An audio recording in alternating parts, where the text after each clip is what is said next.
Well, today we have a new project. A little different than what I normally do.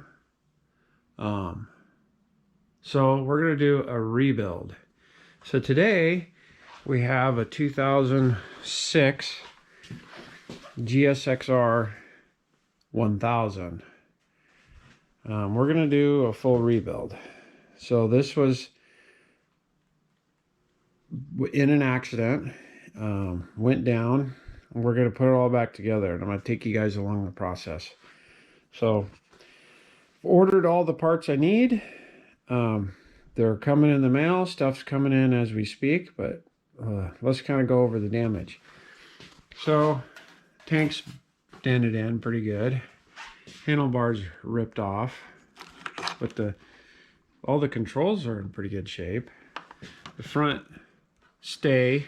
fairing stay is ripped off. All the fairing is completely junk.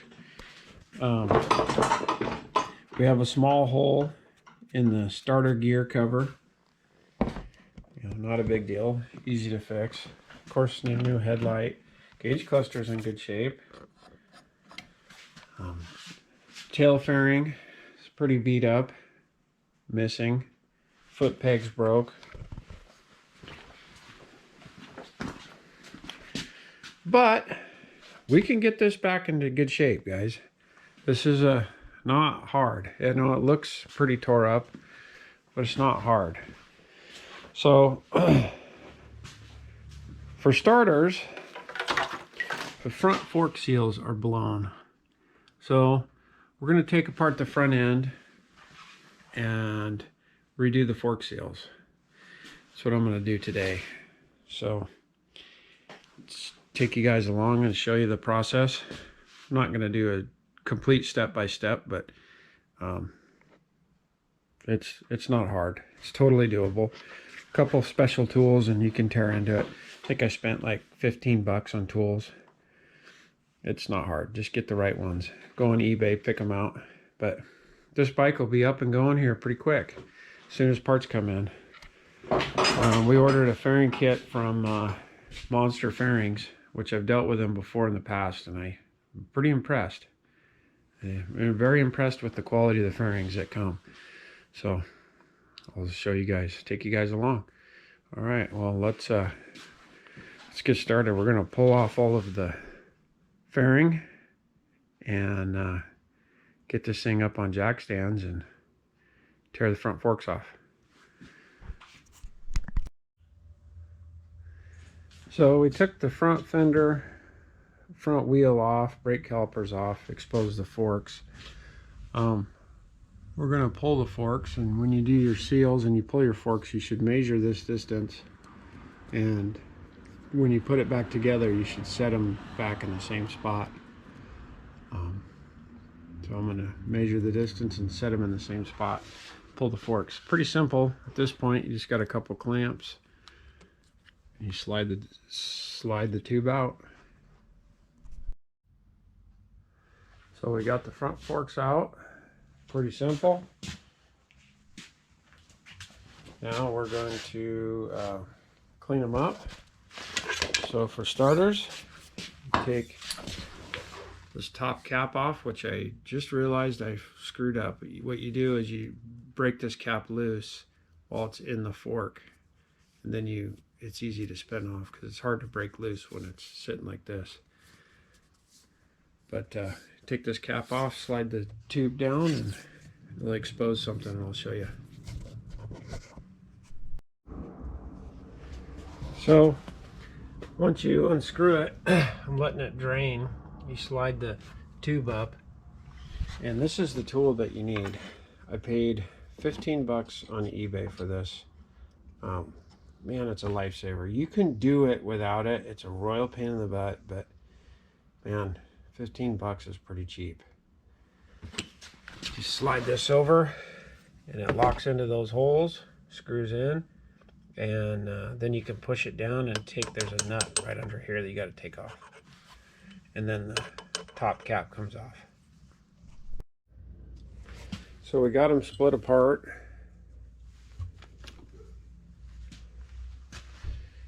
And we're going to pry the seals out. So we pry them out right here. And we make sure and lay everything out so you know how it goes back together. Okay, one completed. We're going to set all that in a minute once we get the other side done. Now we're going to do that one. Just a quick look at the new seals. This is how we put it on, and then we slide the lower fork tube over and pound the seals up in. All right, fork seals in. You guys, doesn't take long. It's doable. We're gonna set the height here, but first this has a broken handlebar, so we're gonna switch all this out and put it on a new handlebar before we stick it in here, slide it up.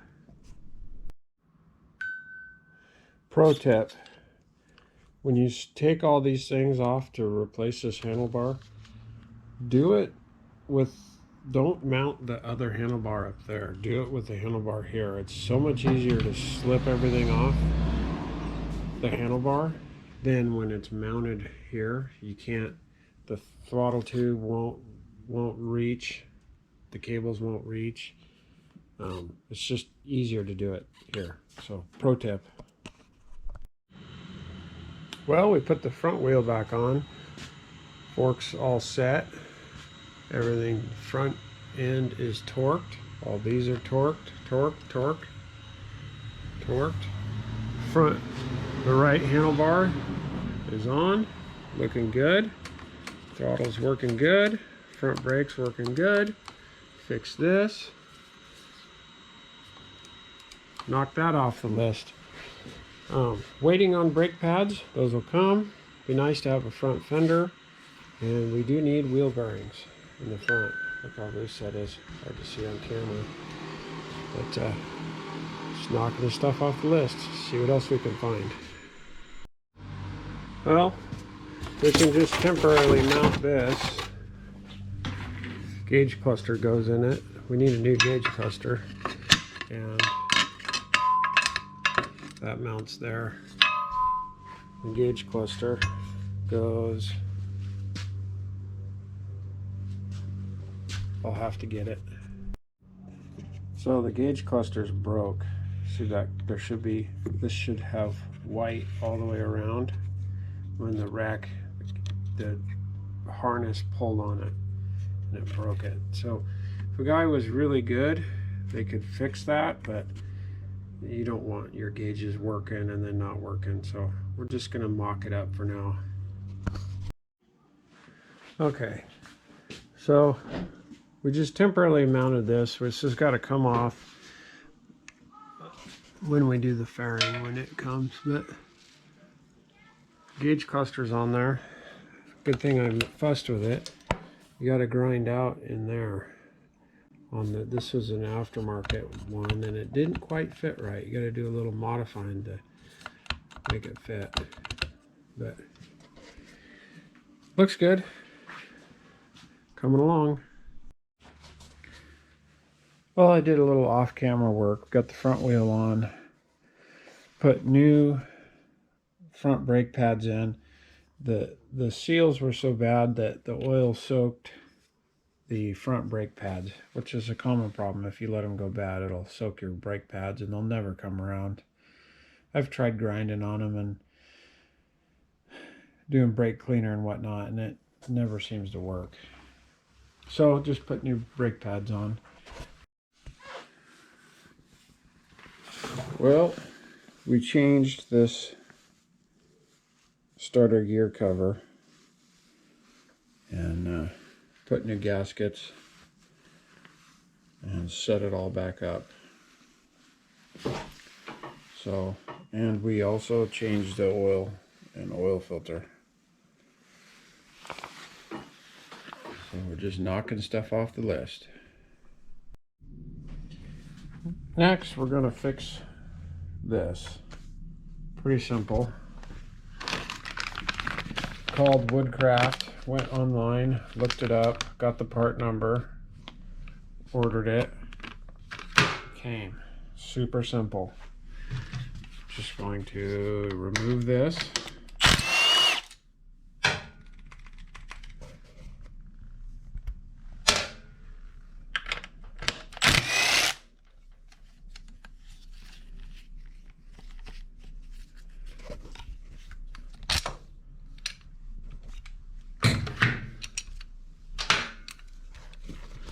And there's a bolt right there. So we'll take that out, switch the peg out.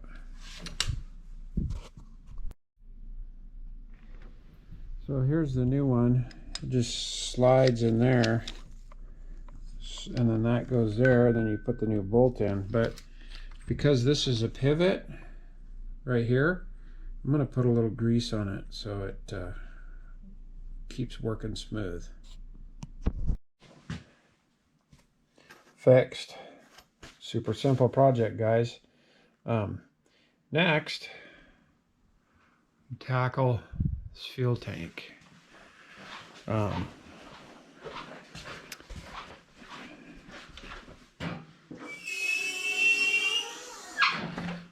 We got one that came in the mail. We bought off eBay.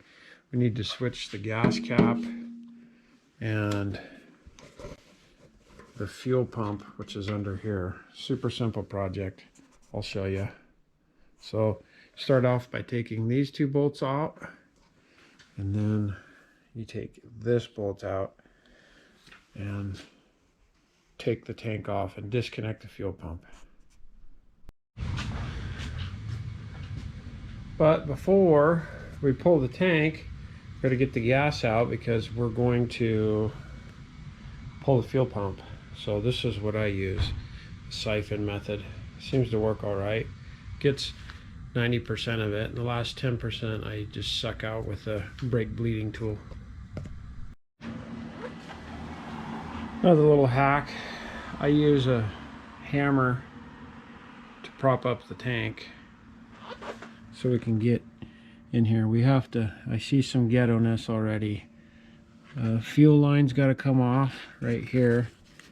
You got to pull this, it's kind of hard to explain. I can show you when I get it off. You got to pop the fuel line, and then this connector here, which is pretty easy. Just pop the pin and pull it. Well, I need two hands. Well, here's your fuel line. Here's the gas tank. So this is the little clip that's kind of a pain. It fits in here like so. So you gotta put your hands in here and squeeze it, and then the fuel line just pops off.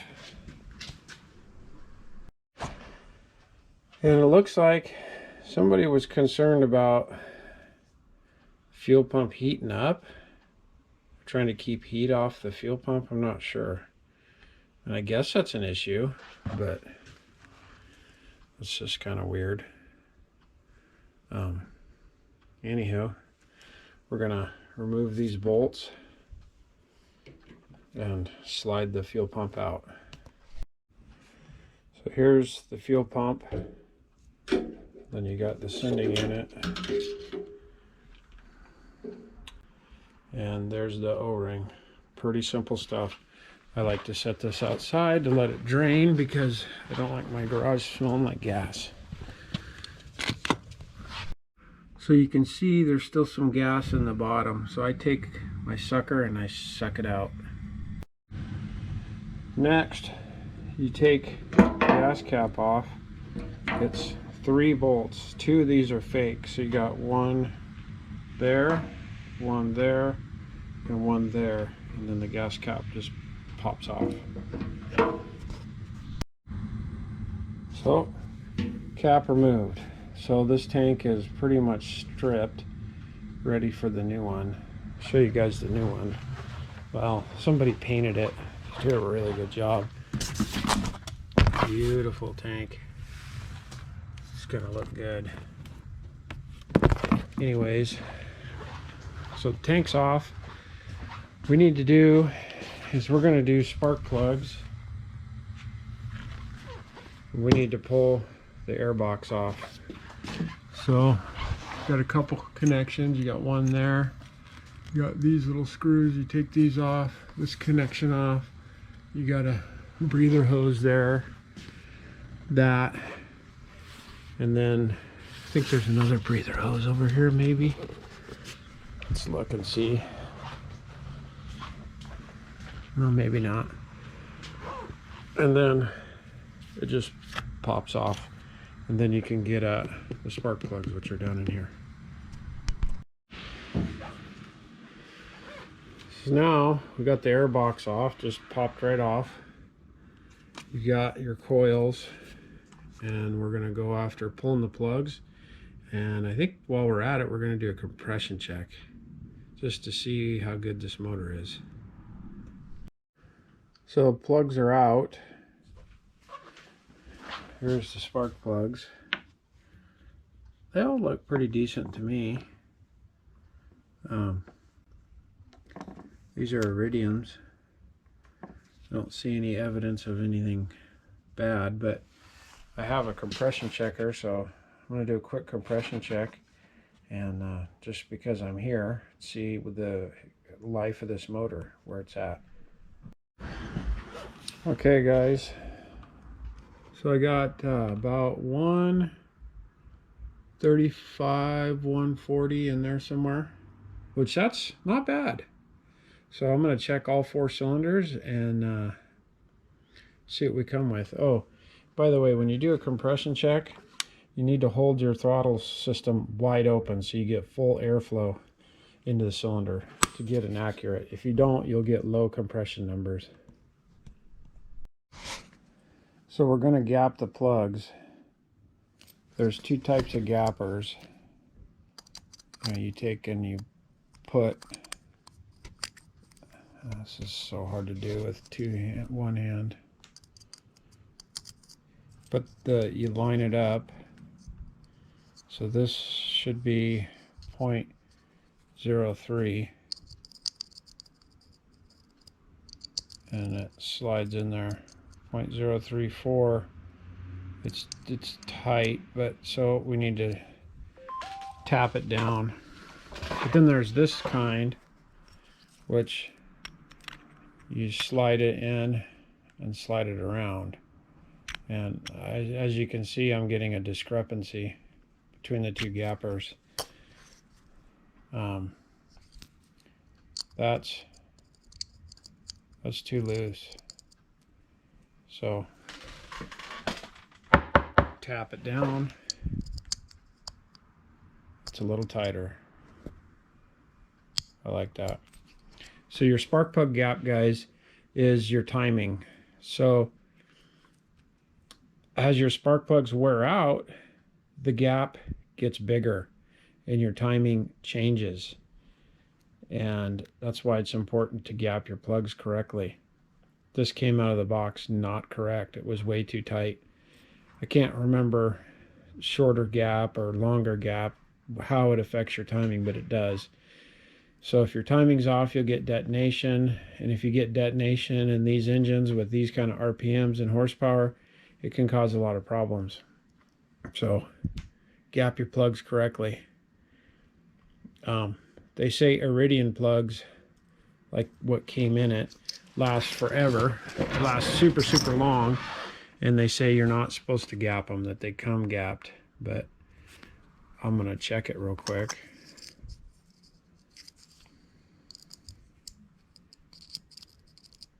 Yeah, gap is off. So, not by much.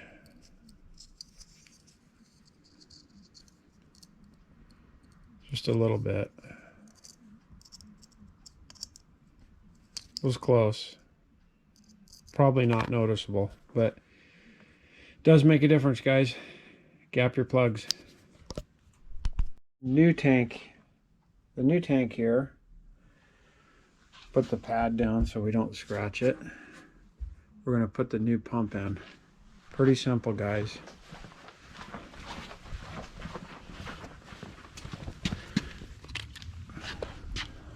fuel running out of it.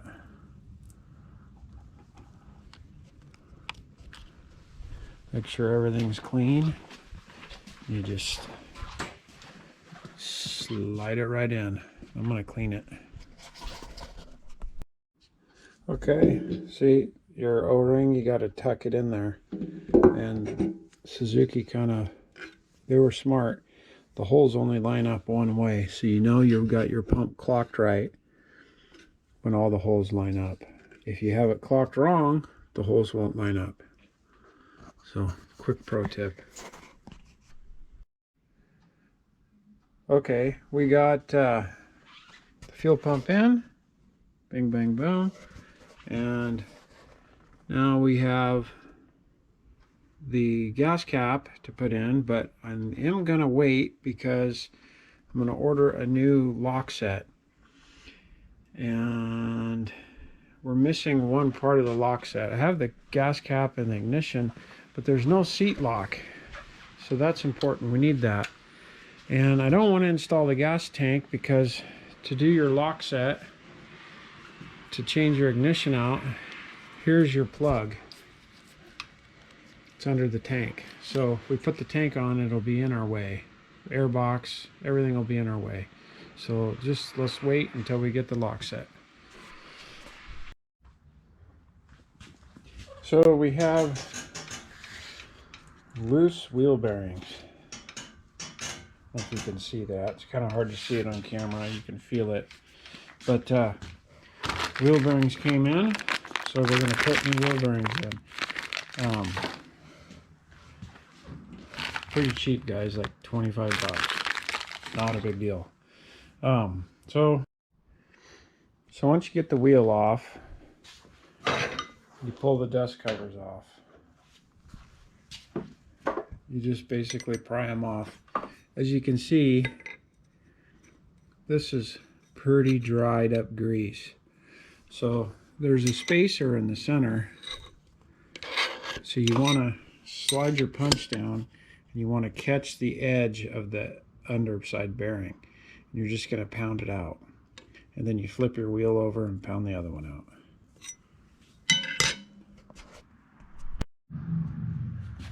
Okay, I want to show you this. So this bearing is out. Look how dry and crusty it is. It feels really notchy. That's definitely a bad bearing. And it's loose. Once again, that's hard to see on camera. This side, the grease was leaving it, but wasn't completely shot yet. But these were cheap bearings. It only had a dust cover on one side. That's why these went bad. Look at, here's the new bearings. They have dust covers on both sides. So one thing, I'm going to clean all this up in here before I get to pounding. But when you put your new bearing in, when you install it, it is crucial that you only pound on this outer race. If you pound on the inside race, you more than likely will ruin the bearing. The bearing will go bad and fail not very long. A couple 100 miles. It'll be like this. The bearings indent into the race and pit, and then you got problems. So, little tip. Well, it's as simple as that. New bearings and a new dust cover. Everything's lined up. Both bearings are pounded in. Another pro tip, I used a socket that fit pretty close. 35 millimeters or 36 millimeter socket to pound on. So I pounded here and it put the pressure on the outside. Instead, you do not want to put pressure on the inside unless when you're taking them out it doesn't matter because you don't give a crap about the bearings, but that's how you do wheel bearings. Then you just install it. Put the wheel back on.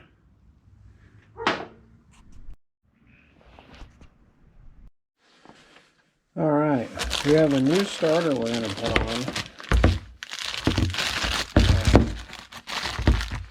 This one, you might as well do it when the gas tank's off.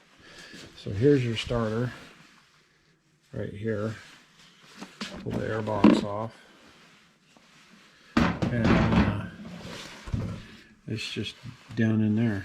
A couple bolts on the back and it pops right off. Let's get a better look at that. You see the 2 bolts in there. Pull those off, and then you got your power cord, and then it just slides out.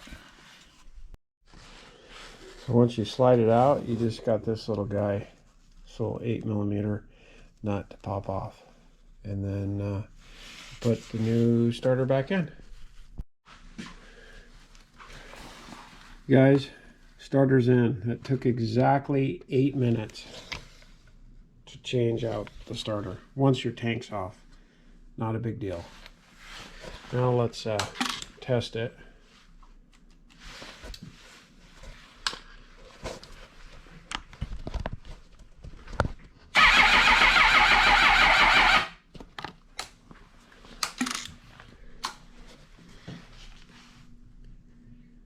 So it works. Perfect. I just wanted to showcase this bike has Shorty Pro velocity stacks, which is way trick. I knew this bike has a switch on it, a map switch. I knew this bike had a tune on it, but after taking it apart, I realized that there's not a power commander, so this thing's dyno tuned. And it's probably dyno tuned to match the velocity stacks and the Yosher exhaust. It's a full system. So this thing is a screamer. It's pretty trick stuff. But anyways, starter's in. Next, we have the lock, but we're going to change the lock set because we're missing one component of the lock. There's no seat lock. So I want one key to match everything. So I'm going to change this lock out real quick. So you start off by, it's pretty simple. You pull these bolts. You got to loosen the clamps, these two, and slide this off, and then you unplug this, which I'm already seeing now. I need to take the air box back off. The plug's under here, so we'll get started. Well, dang it. This here's the new lock set. Before I get carried away, I was wondering if this would work, and the plugs don't match, so that's unfortunate. The new one won't plug in there. It's a good thing I checked before I tore everything apart. It is just ever so slightly different, but I thought it would work, so I guess not. Now we're going to put the gas cap back on, and then we are going to mount the gas tank and fire it up, see if it runs. All right, got the gas tank installed. This thing, I'll show you guys in the sunlight when we're all said and done, but this is just a beautiful tank. The guy that painted this did a really good job. So, see if it fires up. All right, this thing fires up pretty slick.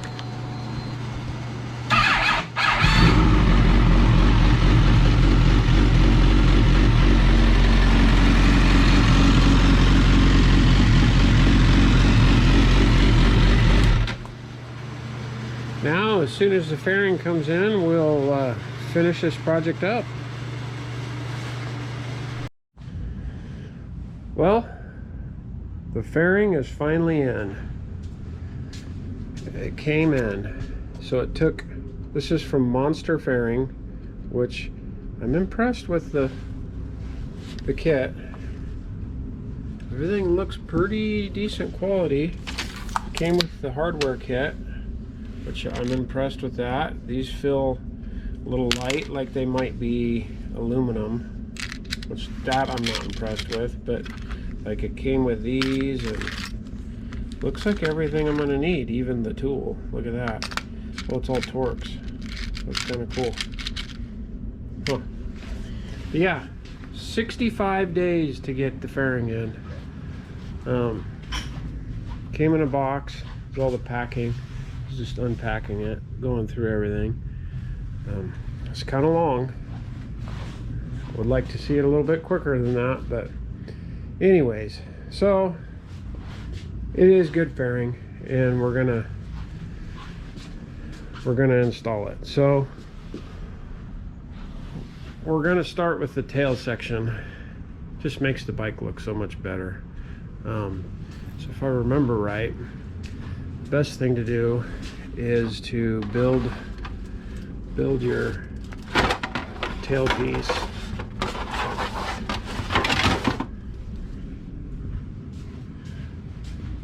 Put the whole tailpiece together and then slide it on. So we got to put the tail light in it. Got to put it all together. So I'll get back to you guys. Okay, we're getting there. Throw a couple tips. Put your cable on your lock before you slide this whole thing on. And sometimes, like, I had to shave the hole a little bit for the lock to fit through. And then these little pins right here, I had to take a razor knife and just shave them just a little bit. They were just quite not big enough. But it's coming together, guys.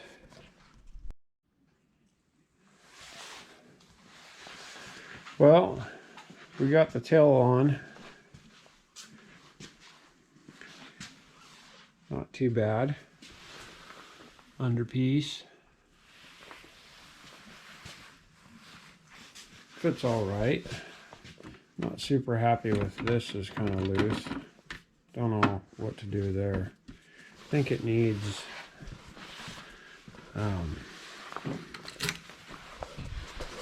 show you.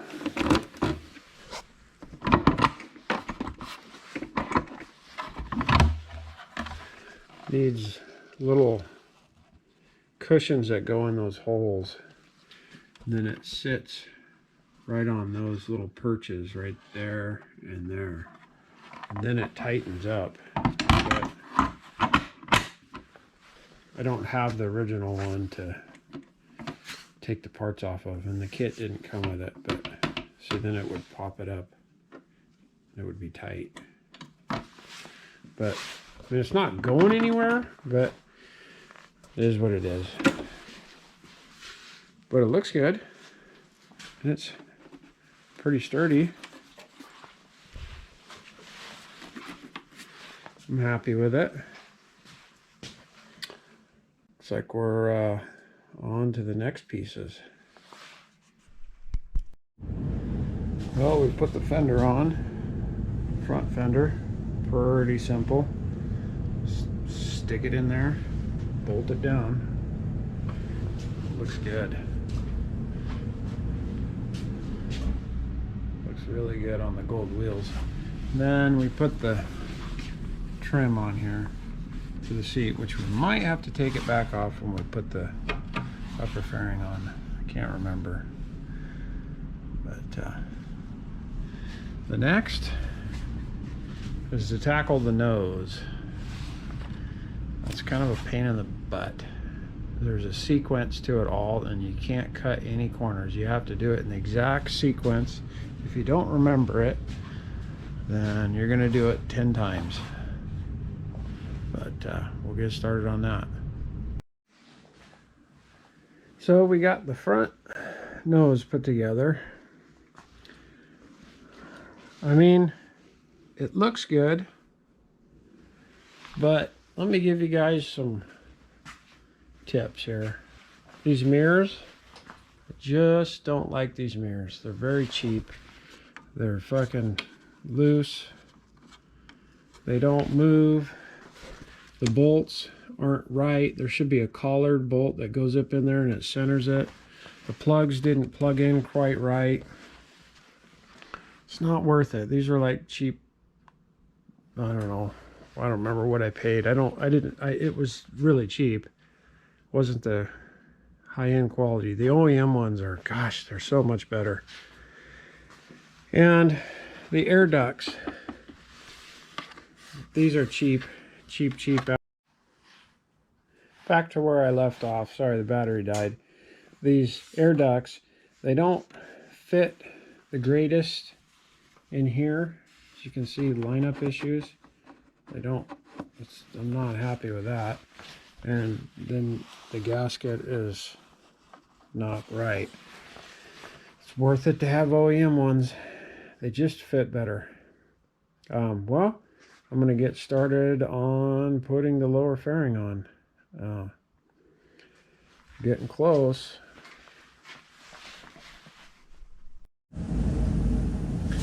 So we got the fairing on this side. Pretty decent. Fit and finish is pretty good. Couple tips. So when you're putting this together, like, see how these have to slide in here and lock? You know, from the factory, there's paint in there, so it doesn't go good. So if you just take your razor blade before you put it together and just cut the paint out of the inside, it makes it snap together a lot easier. That, the fairing kit doesn't come with the Phillips screws. So, or it does, but not nearly enough. So, guys got to do some digging around, and it's kind of a pain. You need to be prepared for it, but just giving you a tip. It's starting to come together. Getting really close. Now I'll keep chugging away. I'll get this left fairing on. Well, we got it done. All put back together. I think it turned out pretty good. Wish the lighting was better in here. It's a switch for the ECU. Kind of cool. Different maps, or basically it just kills the gear position sensor, tricks it into thinking it's in 5th gear. The bike turned out really good.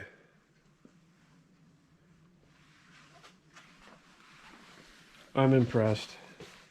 A few things that I would do different, but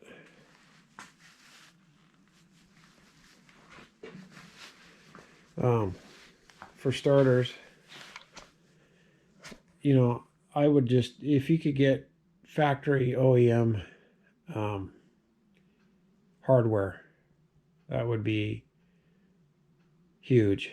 Just, it would make it go together better. This cheap aluminum stuff is what they send with the kit. It's no good. It's junk, and it's not the right stuff. The kit that they sent wasn't enough to put the bike back together.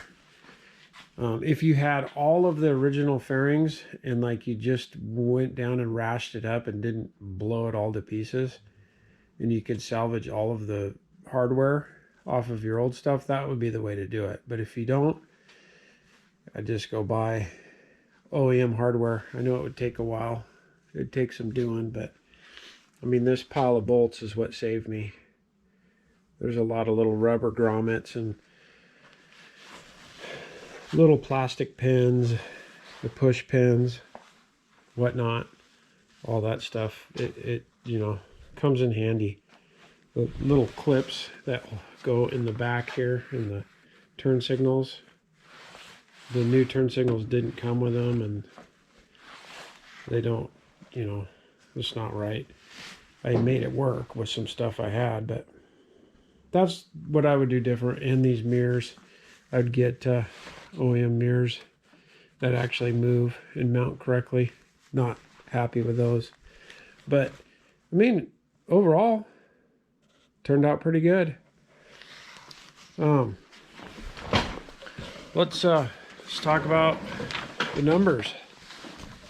This is the best part. So, paid $735 for the fairing kit. The upper fairing stay was 27 bucks. The right handlebar was 17 bucks. Front forks, I rebuilt them with oil and seals, was 135 bucks. A starter cover was 51 bucks. A gas tank was the spendy one, 640 bucks. I wanted it to be nice, so I had to get this one's fresh paint, and it's nice. New set of plugs, 28 bucks. Oil change, 59 bucks. A foot peg, $35. Headlight wiring harness, 58 bucks. Front brake pads, because they were oil soaked, 70 bucks. Set of mirrors, 25 bucks. See, you get what you pay for there. Should have bought some better ones. Set of rear turn signals, $24. A headlight, 156 bucks. Air ducts, 59 bucks, which that's another thing I would go with OEM air ducts. The $59 ones, those weren't good at all. Would have been better to have the OEM ones. Starter cover gaskets, $23. A lock set, because I needed one lock, 25 bucks. And it needed a starter. The starter was pretty weak, $54. So it came out to $2,223 to rebuild it. It took me pretty much 16 hours of work to do it. I would start my stopwatch when I would start working on it and stop it when I was done. That was more time than I thought. The fairing took more effort to put together than I remembered the last kit that I did. Maybe because this one's a little bit more involved than the last one. But 16 hours worth of work.